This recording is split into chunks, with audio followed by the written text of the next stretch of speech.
The evening rush at Bellini's had just begun when Lily wiped her forehead with the back of her hand. 6 hours into her shift, her feet ached in the required black shoes that were a size too small. She couldn't afford new ones until next month's rent was paid. The restaurant hummed with the gentle clinking of expensive silverware and the murmur of conversations from people who spent more on a single meal than she made in a week. "Table 12 needs water. Refills," called out Hank, the floor manager, his eyes constantly scanning the dining room for any imperfection that might displease their wealthy clientele. Lily nodded, quickly grabbing a crystal pitcher. As she moved between tables, she hummed softly to herself, an old habit that helped her stay focused during long shifts. The melody was something she'd been working on between classes at the music conservatory, before life had forced her to put her education on pause. "Is that Chopin you're humming?" asked an elderly woman at table 9, her eyes crinkling kindly. Lily blushed. "No, ma'am. Just something I made up. It's lovely, dear." These small moments kept Lily going, tiny reminders that music still lived inside her, even as her dreams of becoming a concert pianist seemed to drift further away with each passing month. 3 years ago, she'd been practicing 6 hours a day. Now her hands were more familiar with carrying trays than dancing across piano keys. The front doors swung open, and the entire staff tensed. Richard Chen had arrived, the tech billionaire whose new headquarters had transformed their small city. His reputation preceded him, brilliant, demanding, and completely unpredictable. Behind him trailed 4 people clutching tablets and looking exhausted, probably members of his executive team. "Mr. Chen doesn't have a reservation," whispered Tara, the hostess, panic rising in her voice. "And we're completely booked." Hank rushed forward, his usually stern face transforming into a mask of hospitality. "Mr. Chen!" What an unexpected honor. "Let me arrange something for you right away." Within minutes, a party of 4 who had been waiting for their dessert found themselves politely but firmly relocated to the bar area with complimentary champagne, while their window table was quickly reset for Chen and his entourage. Lily wasn't scheduled to serve that section, but Hank pulled her aside. "I need you on this table. Raj called in sick and you're the least likely to mess up." It wasn't exactly a compliment, but Lily understood. She was meticulous, a trait left over from her years of musical training where precision mattered above all else. "Of course," she said, smoothing down her black apron and tucking a stray strand of hair behind her ear. As she approached with water and menus, Chen was mid-sentence, his voice carrying across the restaurant. "The problem isn't the code. The problem is no one's thinking 10 steps ahead." He didn't look up as Lily placed the menus on the table, continuing his conversation as if she were invisible. Lily had served enough wealthy patrons to know her role. Be efficient, anticipate needs, and above all, remain unnoticed. She stepped back, waiting for an appropriate moment to recite the evening specials. "The truffled risotto is particularly good tonight," she offered when there was finally a pause in conversation. Chen looked up at her for the first time, his dark eyes assessing. "We don't need recommendations. Bring a bottle of your best Bordeaux, 2010 or earlier, and tell the chef to prepare something impressive." No menu needed. One of his companions, a woman with sleek silver hair, gave Lily an apologetic smile. "Right away, sir," Lily replied, keeping her voice steady despite the rudeness. As she turned to leave, the melody she'd been humming earlier slipped out again, a nervous habit. She was halfway to the kitchen when she realized Chen had stopped talking. She glanced back to find him watching her with unexpected intensity. Throughout their meal, Lily felt Chen's eyes following her movements around the restaurant. It made her uncomfortable, but she'd dealt with worse from customers before. What she couldn't understand was why someone like him would take any notice of her at all. When she returned with their second bottle of wine, a 900 Chateau Margaux that would cost her nearly a month's salary, Chen gestured for her to stop that song you were humming earlier. "Play it." Lily blinked, confused. "Excuse me?" "The piano." Chen nodded toward the corner of the restaurant where an antique grand piano sat mainly for decoration. It had been played once or twice for special events, but mostly gathered dust, a relic from the building's past as a jazz club decades ago. "Play what you were humming." The table fell silent. His companions looked uncomfortable, but no one contradicted him. "I'm sorry, sir. I'm working right now," Lily said quietly. Chen raised an eyebrow. I'm aware, and I'm asking you to play the piano. That's your job right now. Hank appeared as if summoned by some sixth sense for potential conflict. Is everything to your satisfaction, Mr. Chen?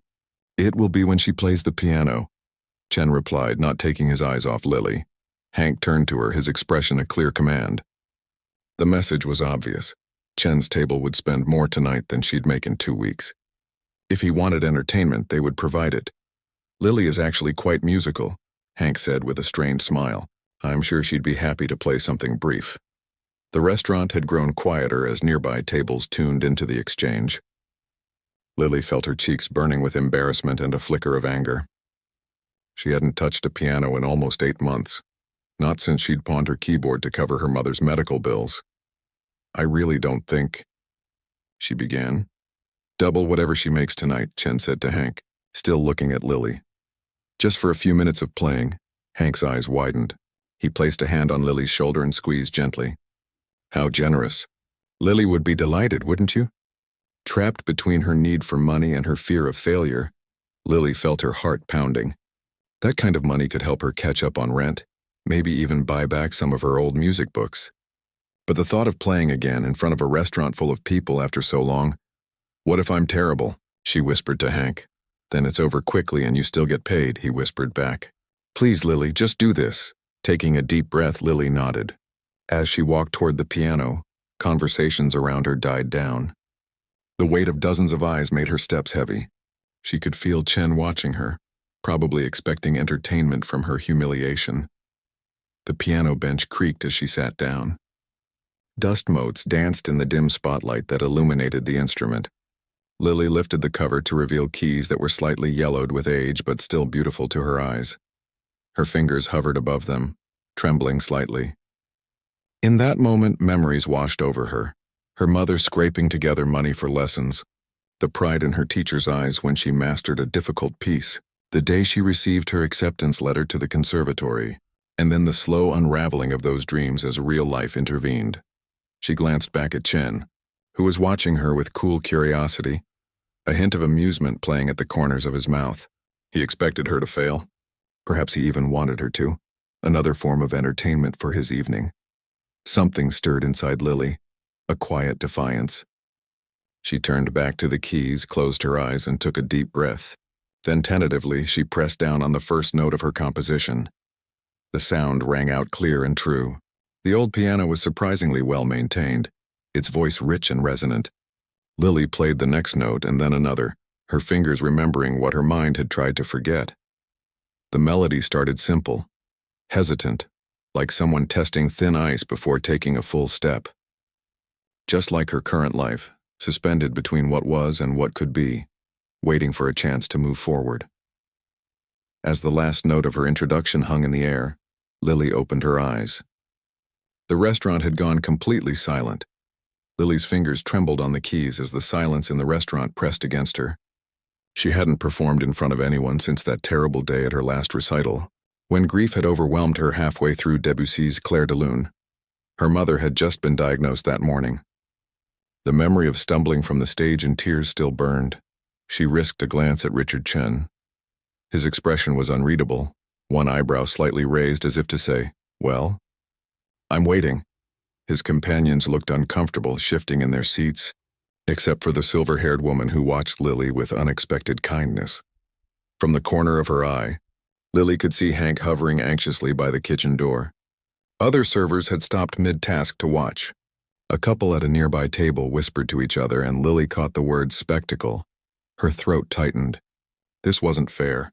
Playing the piano had once been as natural as breathing, but now it felt like being asked to walk a tightrope without a net. What if she couldn't remember her own composition? What if her fingers, now more accustomed to carrying plates than pressing keys, betrayed her? Lily closed her eyes again, trying to shut out the watching faces. She thought of her tiny apartment where the walls were so thin she could hear her neighbor's television, of the stack of past due notices on her kitchen table, of her music books packed away in boxes because looking at them hurt too much. She needed the money Chen had promised. Pride wouldn't pay her rent. Taking a deep breath, Lily began to play again, pushing through the first hesitant notes into the heart of her composition. It was a piece she'd written during sleepless nights after her mother passed, working through grief in the only language that had ever made complete sense to her. The first minute was rough. Her timing was off, and she hit several wrong notes, wincing each time. She could almost feel Chen's satisfaction at her struggle, imagining him exchanging knowing looks with his entourage. The wealthy loved to be proven right about the limitations of others. But then something unexpected happened. As her fingers continued to move across the keys, muscle memory began to awaken. Her body remembered what her conscious mind had tried to forget.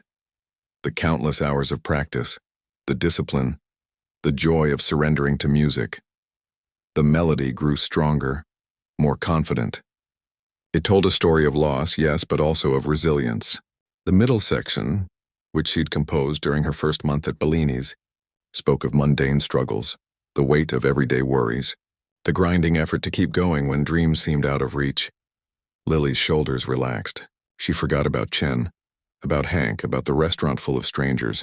For the first time in almost a year, she was simply a musician again, having a conversation with an instrument she'd once loved more than anything. "She's actually good," someone whispered loudly enough for Lily to hear. Her eyes opened briefly. Several diners had turned their chairs to watch. An older man at the bar had set down his drink, his attention completely captured. Even the kitchen staff had poked their heads out to listen. Chen was sitting straighter now, his earlier smugness replaced by something like surprise. The silver-haired woman beside him was smiling, her head slightly tilted as she listened intently. Encouraged, Lily let her fingers dance into the final section of the piece, the part she'd never fully finished. On this unfamiliar piano, in this unexpected moment, the ending suddenly came to her. It was hopeful without being naive, acknowledging pain while refusing to be defined by it. As she played the final notes, Lily felt tears threatening. She held them back, unwilling to give Chen the satisfaction of seeing her emotional vulnerability on display for his entertainment. The last note lingered in the air. For 3 heartbeats, no one in the restaurant made a sound. Then came the applause, hesitant at first, then growing. Not the polite, obligatory kind, but genuine appreciation. Lily stood quickly, her cheeks burning. She gave a small, awkward nod before turning away from the piano, eager to disappear back into her role as server. "Wait," Chen called out.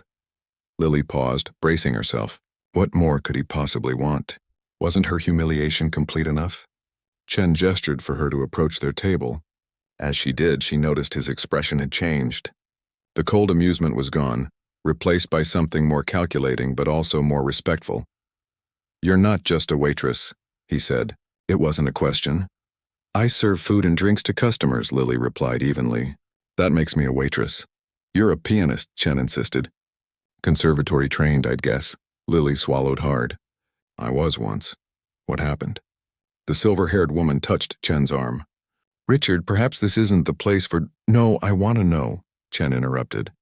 "Talent like that doesn't just end up serving overpriced pasta without a reason." The restaurant had returned to its normal buzz of conversation, but nearby tables were still watching their exchange with undisguised interest. Lily felt exposed, as if Chen had stripped away her uniform and left her standing there in all her failures and abandoned dreams. "Life happened," she said finally. "Not everyone gets to pursue what they love." "That's a non-answer," Chen replied. "It's the only one you're entitled to," Lily said, surprising herself with her boldness. A flash of irritation crossed Chen's face, quickly replaced by something like respect. One of his companions, a man with thick glasses, looked alarmed at her tone, but Chen actually smiled slightly. "Fair enough," he said. "What's the piece called?" "It doesn't have a name," Lily admitted. "It's just something I've been working on." "For how long?" "On and off for about 2 years." Chen nodded, as if confirming something to himself.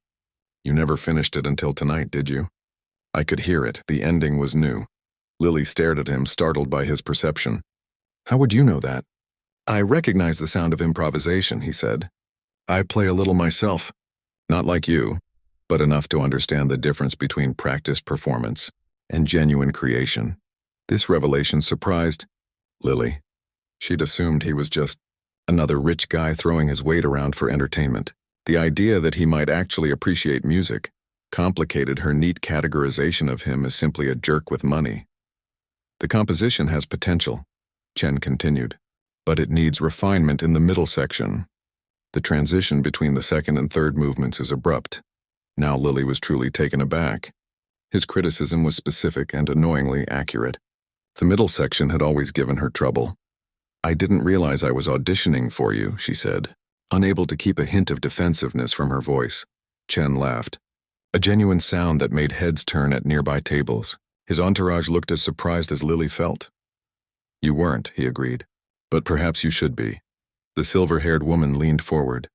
"What Richard is trying to say, in his characteristically blunt way, is that your talent deserves a venue better suited to it than this restaurant." "Beth manages the cultural foundation attached to my company," Chen explained. "Among other things, we sponsor young artists." Lily's heart began to race. Was this really happening? Was this arrogant billionaire actually offering her some kind of opportunity? After months of closed doors and unanswered applications, it seemed too convenient, too much like the fairy tales her mother used to tell her before bed. "Why would you help me?" she asked bluntly. "You don't know me."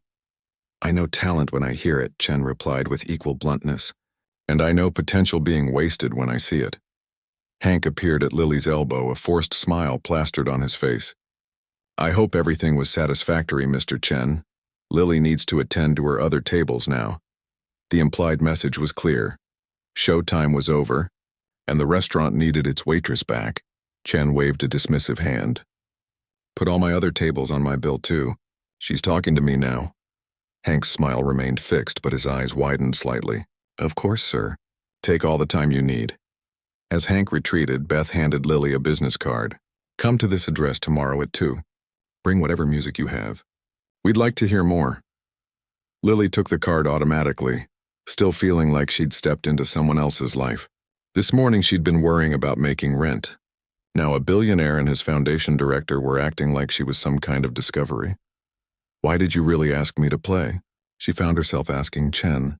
"Was it just to embarrass me?" Chen's expression turned serious. "Initially? Yes. I thought it would be amusing to watch a server fumble through a piece on a piano she probably couldn't play." He held up a hand when Lily's face hardened. "I'm not defending it. I'm just being honest." "Richard," Beth said in a warning tone. "But," Chen continued, "sometimes being wrong is more interesting than being right. You surprised me, Lily. That doesn't happen often." Lily looked down at the business card in her hand, then back at Chen and Beth. Part of her wanted to tear the card up and throw it in Chen's face. Another part, the part that still dreamed of music when she wasn't too exhausted, wanted to grab this chance however strangely it had appeared. 2:00 tomorrow, she said finally. "I'll think about it." Lily stood outside the gleaming glass building, Beth's business card clutched in her hand. The Chen Foundation occupied the top 3 floors according to the directory in the lobby. She checked her watch, 1:48 p.m. She was early, despite having changed her outfit 4 times and nearly talked herself out of coming altogether. Last night after her shift, she'd collapsed onto her bed fully dressed, too wired to sleep. The events kept replaying in her mind. The humiliation of being ordered to perform, the unexpected way her body remembered what her mind had tried to forget, and most confusingly, Chen's offer. Was it genuine? Or just another rich person's game, building someone up only to watch them fall? Her phone buzzed with a text from Tara. "Did you go?" "Updates!" The entire staff at Bellini's had been buzzing about what happened. Hank had been unusually respectful toward her for the remainder of her shift, and Chen had left a tip that covered 2 months of her rent. "I'm here. Going in now," Lily texted back. She took a deep breath and pushed through the revolving doors. The security guard checked her ID and directed her to the express elevator. "Floor 38, he said with a smile. "They're expecting you." The elevator shot upward so quickly her ears popped. When the doors opened, Lily stepped into a light-filled reception area where a small group of people appeared to be waiting. They turned to look at her with open curiosity. A young man with curly hair approached. "You must be Lily. I'm David, Beth's assistant." He gestured to the others. "These are the other candidates." "Candidates?" Chen hadn't mentioned anything about competing with others. Lily felt her confidence falter as she took in the group. Most looked like they'd stepped out of a conservatory practice room, carrying portfolios and dressed in performance attire. One woman was even wearing a concert dress. Lily glanced down at her simple black pants and blue blouse, the nicest outfit she owned that wasn't her waitress uniform. She'd brought her compositions in a worn folder she'd found at the back of her closet. "Other candidates for what exactly?" she asked David. He looked surprised. "The Foundation's Young Artist Program. Full scholarship, mentorship, performance opportunities." He lowered his voice. "It's highly competitive. We had over 300 applicants this cycle." Lily's heart sank. She wasn't prepared for an actual audition. She'd assumed this would be a casual meeting. Maybe a chance to play for Beth in a less pressured environment than the restaurant. "I think there's been a mistake," she started to say. But at that moment, Beth emerged from a set of double doors. "Lily, you came." Beth's smile seemed genuine as she walked over. "I was half afraid you wouldn't." "I almost didn't," Lily admitted. "I didn't realize I'd be auditioning against other people." Beth looked confused, then understanding dawned on her face. "Oh no, these candidates were selected months ago. They're here for their final evaluation." She took Lily's arm and guided her away from the group. "You're here to meet with Richard personally." The candidates watched with poorly disguised interest as Beth led Lily through a different door. Lily caught snatches of whispered speculation as they left. "Why would Chen want to meet with me?" Lily asked once they were alone in a hallway lined with photographs of musicians performing on stages around the world. "Because you did something none of these applicants have done," Beth replied. "You impressed him with your authenticity." Beth led her to an elevator that required a keycard. "Richard doesn't usually take personal interest in the Foundation's activities," she explained as they ascended. "He provides the funding, I handle the operations." "But your playing last night—" She paused, searching for words. "It made him remember something." Before Lily could ask what that meant, the elevator doors opened directly into a stunning space. One entire wall was glass, offering a view of the city that made Lily catch her breath. The room was sparsely furnished with sleek modern pieces, but dominating the center was a gleaming black concert grand piano. Richard Chen stood by the window, looking out at the city below. He turned when they entered, dressed more casually than he had been at the restaurant, though his simple black sweater probably cost more than Lily's entire wardrobe. "You came," he said, echoing Beth's earlier greeting. "I'm still not sure why," Lily replied honestly. Chen gestured toward the piano. "Because of that. Because when you played last night, it wasn't just notes. It was communication." Lily didn't know how to respond. The piano drew her eye. It was magnificent, far finer than anything she'd ever played before. "Go ahead," Chen said, noticing her gaze. "It's a Bosendorfer Imperial, one of only a few hundred in the world." Hesitantly, Lily approached the instrument. It felt presumptuous to even touch something so valuable. She ran her fingers lightly over the keys without pressing them down, marveling at their perfect weight and balance. "Play something," Chen said. It wasn't a command this time, but an invitation. Beth took a seat on one of the modern couches. Chen remained standing, watching Lily intently. Unlike last night, when fear and resentment had clouded her initial moments at the piano, today Lily felt something different. A hunger, long denied.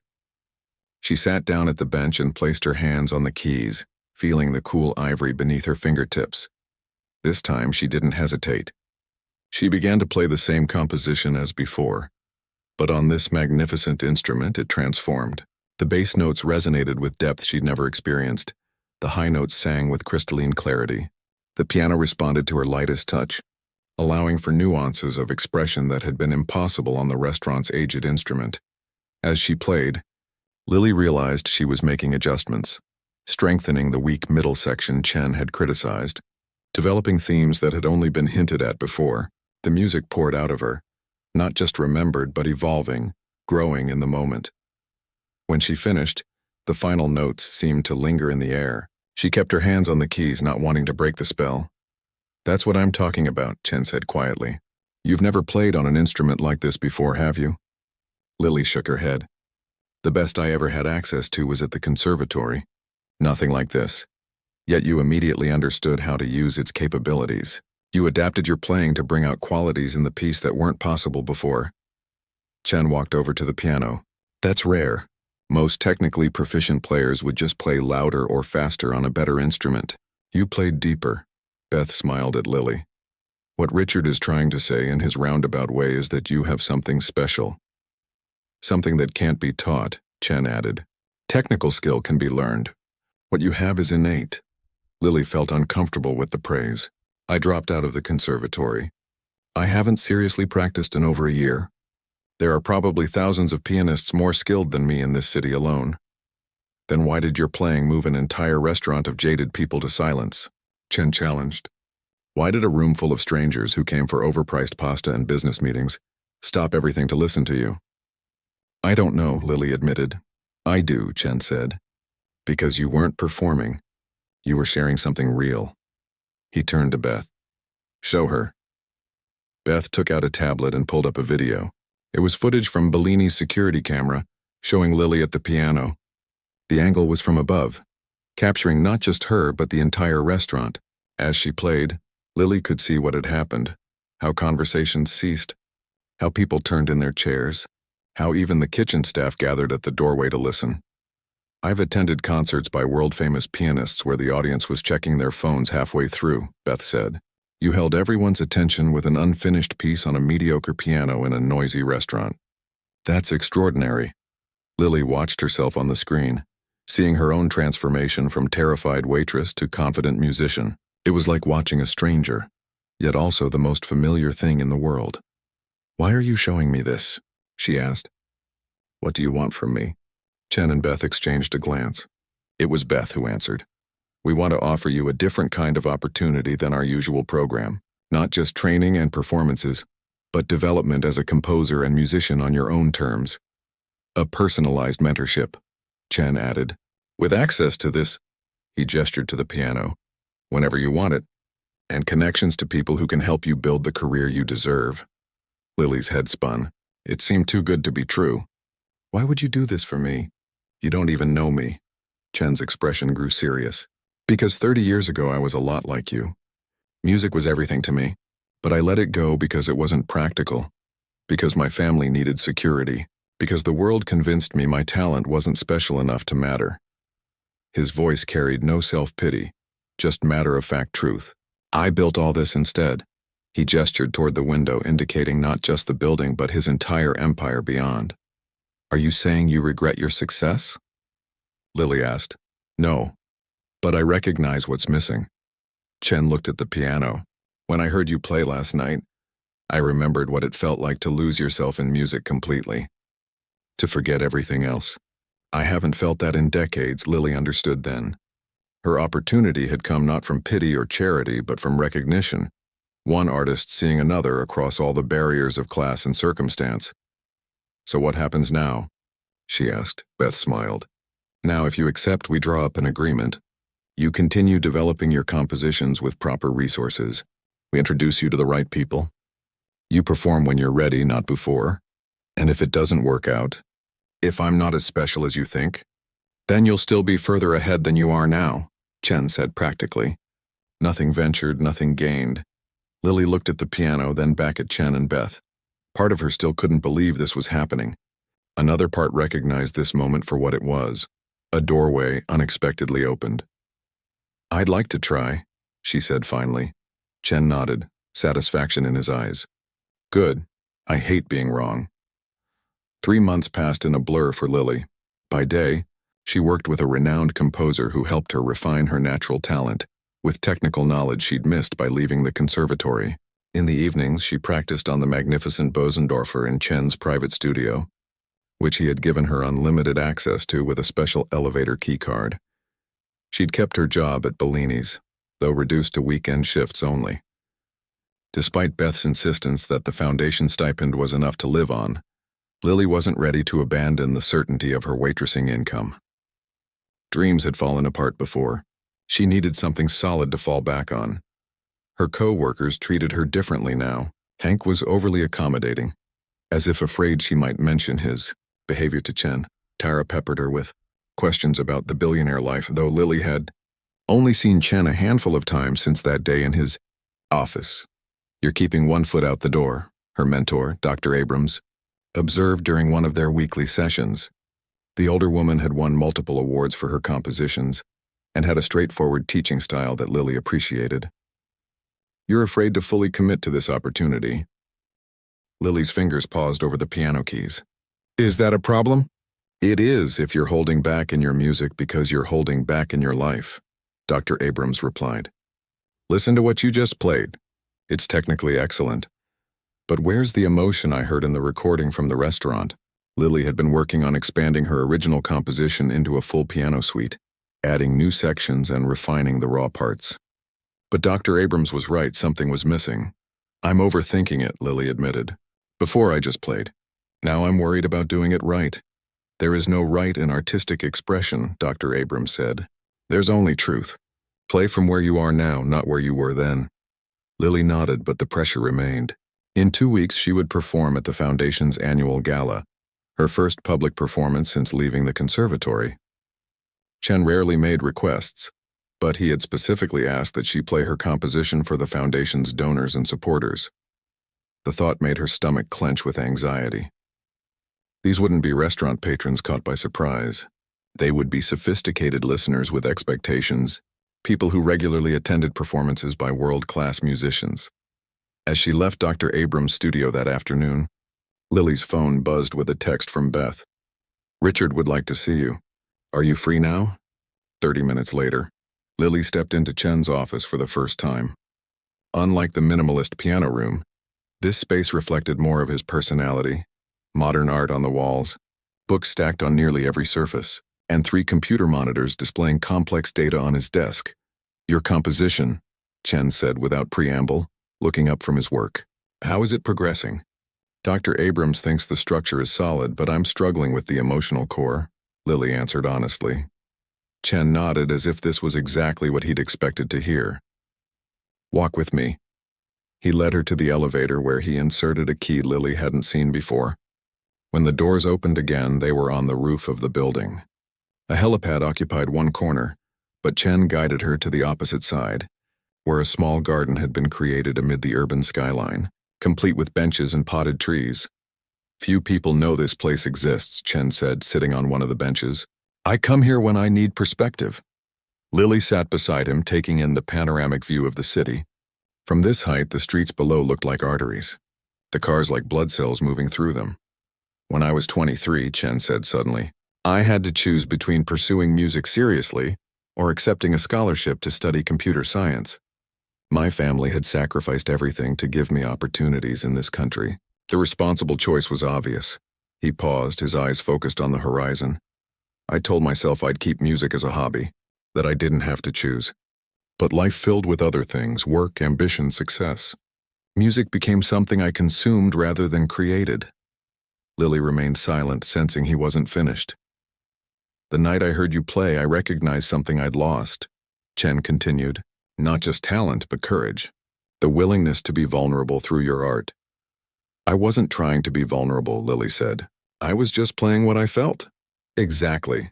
Chen turned to look at her directly. But now you're thinking too much about the opportunity, the audience, the expectations. You're playing what you think we want to hear. His directness was uncomfortable but not unkind. Lily felt a flash of defensiveness, then surrendered to the truth of his words. I'm afraid of wasting this chance, she admitted. Afraid it might disappear as quickly as it came. That's understandable, Chen said. But fear is a terrible creative partner. They sat in silence for a moment, the wind ruffling Lily's hair. Below them, the city continued its eternal movement, people living their lives, each with their own fears and dreams. Do you know why I asked you to perform at the gala? Chen asked. To show off your foundation's newest project? Lily suggested with a small smile. Chen laughed, a genuine sound that transformed his usually serious face. No, because those people, wealthy, privileged, surrounded by the finest things money can buy, need to feel something real. Just like I did that night at Bellini's. He stood up and walked to the edge of the roof, hands in his pockets. Play what you feel now, Lily. Not what you felt 3 months ago at the restaurant. Not what you think will impress donors. Play your truth as it exists today. Lily considered his words as they rode the elevator back down. When they reached the piano room, Chen gestured for her to go in. Play something now, he said. Something new. Lily sat at the Bosendorfer, letting her fingers rest lightly on the keys. Instead of beginning with her composition, she closed her eyes and asked herself a simple question. What do I feel right now? The answer came in the form of music, uncertain at first, then growing in confidence. A new melody emerged, one that spoke of contradictions, gratitude mixed with anxiety, opportunity shadowed by doubt, hope tempered by experience. It wasn't polished or perfect, but it was honest. When she finished, she opened her eyes to find Chen watching her with satisfaction. "That," he said simply. "Play that at the gala." "But it's not finished," Lily protested. "It's barely formed.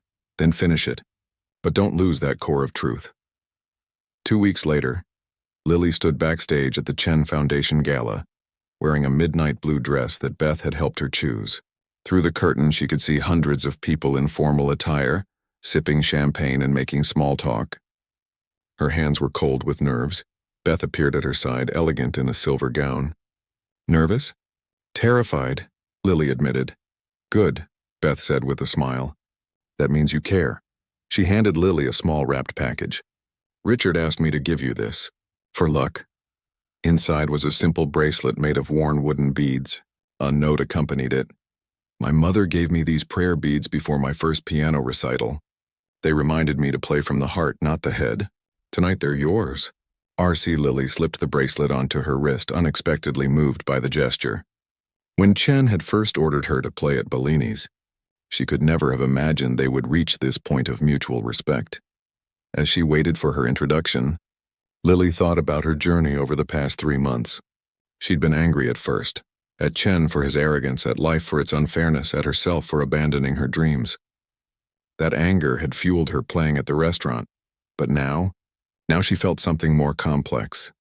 Gratitude for the opportunity, determination to prove herself worthy of it, and a quiet pride in how far she'd already come.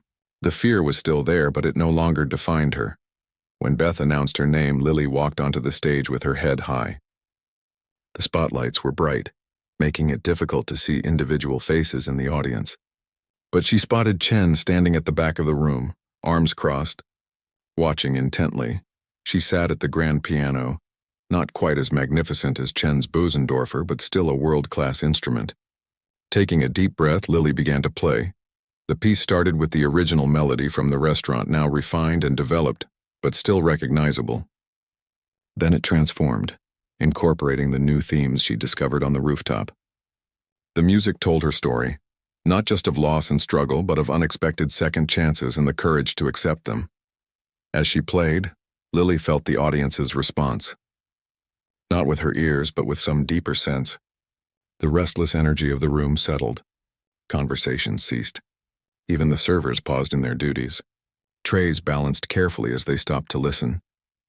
When Lily reached the climax of the piece, a passage where hope finally overcame doubt, she glanced up briefly and caught Chen's eye across the room. He gave her a single, subtle nod of approval. The final notes of her composition filled the concert hall, lingering in the air like a question waiting to be answered. For one breathless moment after she finished, complete silence reigned. Then the audience erupted into applause. The applause washed over Lily in waves. She rose from the piano bench and turned to face the audience, her heart pounding. Hundreds of people were on their feet, wealthy donors in designer clothes, musicians, critics, and arts patrons all clapping for her. A former waitress who had nearly abandoned her gift. She bowed, her gaze finding Chen at the back of the room. He wasn't clapping, but stood with his arms crossed, a rare smile softening his usually stern face. Beth was beside him, beaming with pride and wiping away a tear. As Lily left the stage, people reached out to touch her arm, to offer congratulations. A famous pianist whose recordings she'd studied at the conservatory pressed a card into her hand. "Call me," he whispered. "We should talk about your future." Backstage, Lily leaned against a wall, overwhelmed. 3 months ago, she'd been serving pasta and worrying about rent. Now strangers in evening wear were treating her like she belonged in their world. There she is. Beth hurried over, followed by a small group of well-dressed people. "Lily, these are some of our most important supporters. They're very eager to meet you."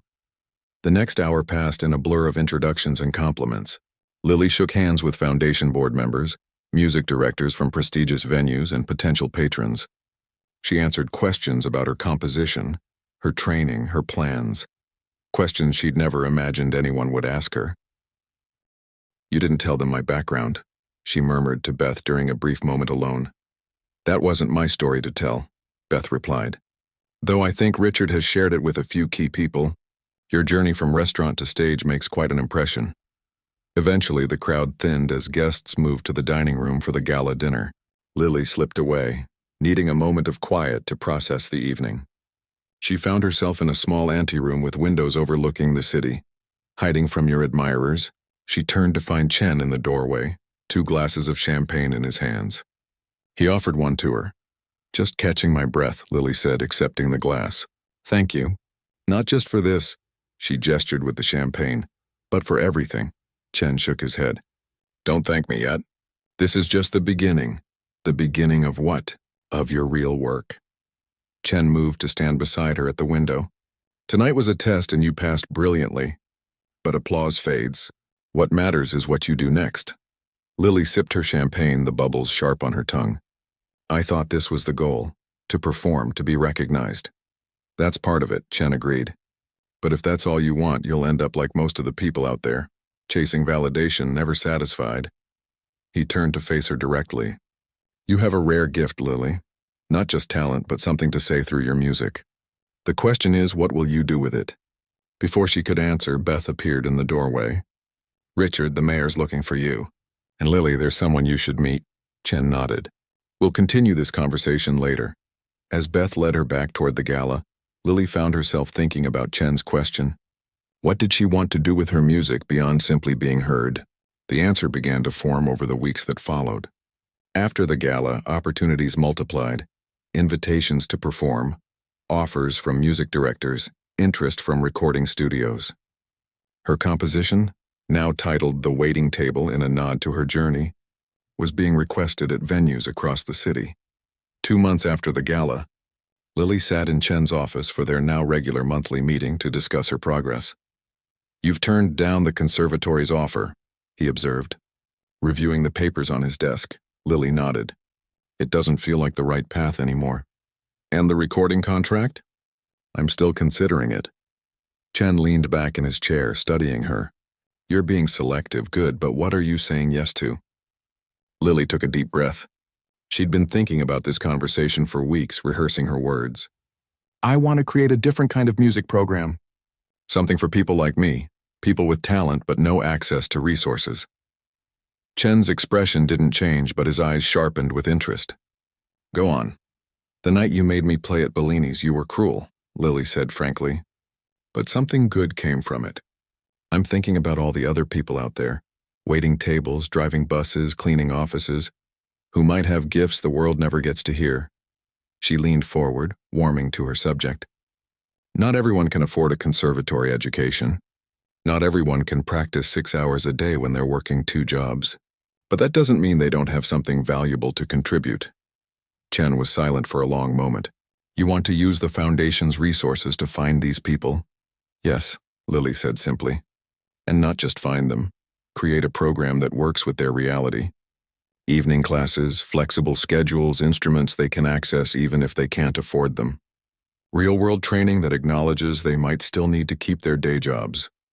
It would be expensive, Chen noted. Inefficient by traditional standards. So is letting all that talent go to waste, Lily countered. A hint of a smile touched Chen's mouth. You've changed since that night at the restaurant. You gave me the confidence to believe in my music, Lily said. I want to do that for others. Chen tapped his fingers on his desk, thinking. Draw up a proposal. Be specific about what you need and what outcomes you expect. Beth will help you with the foundation's requirements. Lily blinked, surprised by his quick response. You're not going to tell me it's impractical? Oh, it's completely impractical, Chen said with a short laugh.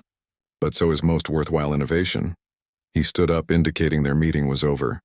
Besides, I'm curious to see what you'll find. 6 months later, Lily stood in a converted warehouse on the city's east side. The space had been transformed into the Urban Arts Center, a music school unlike any other in the city. Practice rooms lined one wall, each containing quality instruments. A small performance space occupied the center, with chairs arranged for an audience. Classes were scheduled in the evenings and on weekends, taught by professional musicians who believed in the center's mission. Tonight was the center's official opening. Lily had spent weeks visiting community centers, restaurants, retail stores, and schools in underserved neighborhoods, searching for hidden talent. The result was the center's first class of 30 students. Ranging in age from 16 to 63, people began arriving for the opening event: foundation board members, local officials, press, and most importantly, the families and friends of the students. Lily greeted them nervously, still adjusting to her role as the center's director. Beth arrived early, helping to arrange last-minute details. "Richard's running late," she informed Lily. "Board meeting went long." Lily nodded, trying to hide her disappointment. Chen had been deeply involved in establishing the center, negotiating the lease, approving renovations, even personally interviewing some of the teachers. His absence tonight would be noticed. As the seats filled, Lily moved to the small stage. "Welcome to the Urban Arts Center," she began, her voice steadier than she felt. "This place exists because we believe that artistic talent doesn't belong exclusively to those who can afford to develop it." She looked out at the audience, a mix of wealthy donors in business attire and neighborhood residents in everyday clothes. "Tonight you'll hear from our first students. Many of them have never performed in public before. Some have been playing in church basements or back rooms for years without formal training. All of them have stories to tell through their music. The first performer was a bus driver who played classical guitar with natural skill, but had never had formal lessons. Next came a high school custodian who sang with a voice that silenced the room. A mother of 4 performed an original piano composition written in the rare free moments between work and family obligations. Each performance was imperfect in technical terms, but powerful in emotional impact. Lily watched the audience's reactions, noting how even the most sophisticated listeners were being moved by these raw, authentic performances. As the night progressed, Lily kept glancing toward the entrance, hoping to see Chen arrive. The final student was about to perform when she spotted him slipping quietly into the back row. Their eyes met briefly across the room, and he gave her a subtle nod. After the last performance, Lily returned to the stage for closing remarks. "What you've heard tonight is just the beginning. These artists will continue to develop their gifts here, and we'll continue to find others like them throughout the city." She paused, suddenly overwhelmed by how far she'd come from that night at Bellini's. "A year ago, someone forced me to play piano in a restaurant where I was waiting tables. It was meant to embarrass me, but instead it changed my life." Her gaze found Chen in the back row. "Sometimes the most important moments come disguised as our worst ones. And sometimes the people who challenge us most are the ones who help us find our true path." After the event, as the crowd mingled and congratulated the performers, Chen finally made his way to Lily. "Well?" she asked simply. "It's a good start," he replied, his tone measured but his eyes warm. "The guitarist needs work on his timing. The singer has extraordinary potential. And the center itself?" Chen looked around the space, taking in the modest but well-equipped facility, the diverse group of people connecting over shared passion for music, the energy of possibility that filled the room. "It's exactly what I didn't know we needed," he said finally. "You've created something important here." "Lily." They stood in comfortable silence for a moment, watching as one of the students showed a young girl how to place her fingers on a violin. "I have a question," Lily said. "That night at Bellini's, did you really just want to embarrass me? Or were you somehow testing me?" Chen considered her question carefully. "I'd like to claim I saw your potential from the beginning, but the truth is less flattering. I was simply used to getting my way." He shrugged slightly. "But when you played, something changed. I recognized something in you that I'd lost in myself. And what was that?" "The courage to be vulnerable, to speak truth through art." He gestured toward the students and their families. "Now you've created a place where others can find that courage too." Beth joined them, clipboard in hand. "The press wants photographs and the mayor is asking about future funding." Lily nodded. "I'll be right there." As Beth walked away, Chen touched Lily's arm lightly. "A year ago you were serving food to people like me. Now you're changing lives. Remember that when things get difficult." "I will," Lily promised. As she moved through the crowd toward the waiting photographers, Lily caught sight of a familiar face, Hank from Bellini's, standing awkwardly near the entrance with several of her former co-workers. She went over to greet them, genuinely pleased they had come. "This is amazing,"